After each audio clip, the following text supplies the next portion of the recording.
Viral wanita ngotot tukar baju yang dibelinya setahun lalu, padahal sudah pernah dipakai. Di beberapa toko, menukar barang jika tak sesuai dengan keinginan memang diperbolehkan. Namun ada syarat dan ketentuan yang harus diikuti oleh sang pembeli agar pihak penjual juga tak merasa dirugikan.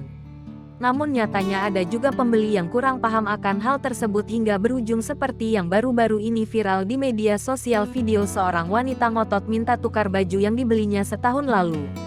Momen seorang wanita ngotot minta tukar baju yang dibelinya setahun lalu itu seketika menjadi sorotan warganet dan hingga kini telah ditonton sebanyak 3,1 juta kali.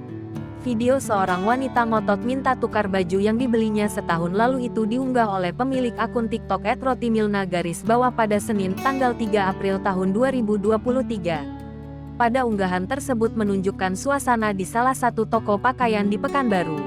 Saat itu tampak seorang wanita yang mendatangi kasir sambil membawa sebuah baju. Wanita itu tampak ngotot ingin menukar baju yang telah dibelinya setahun lalu. Hal itu tentu saja tak dapat diterima oleh petugas toko. Terlebih baju tersebut juga sudah pernah dipakai oleh wanita itu. Petugas toko pakaian itu pun berusaha menjelaskan penukaran itu tak dapat mereka terima karena akan menyalahi aturan toko. Seorang wanita pun menimpali bahwa penukaran baju yang diajukan wanita itu nantinya akan berdampak buruk kepada petugas toko tersebut. Namun meskipun demikian wanita itu tetap bersikeras mengajukan penukaran. Ia mengaku ingin mengajukan penukaran lantaran dirinya dimarahi setelah membeli baju tersebut.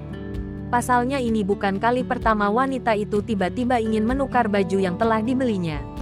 Akhirnya wanita itu memilih meninggalkan baju berwarna pink yang ingin ditukarkannya di kasir setelah melakukan pembayaran untuk baju baru yang dibelinya. Unggahan ini pun menuai beragam komentar dari warganet yang menyoroti kejadian tersebut.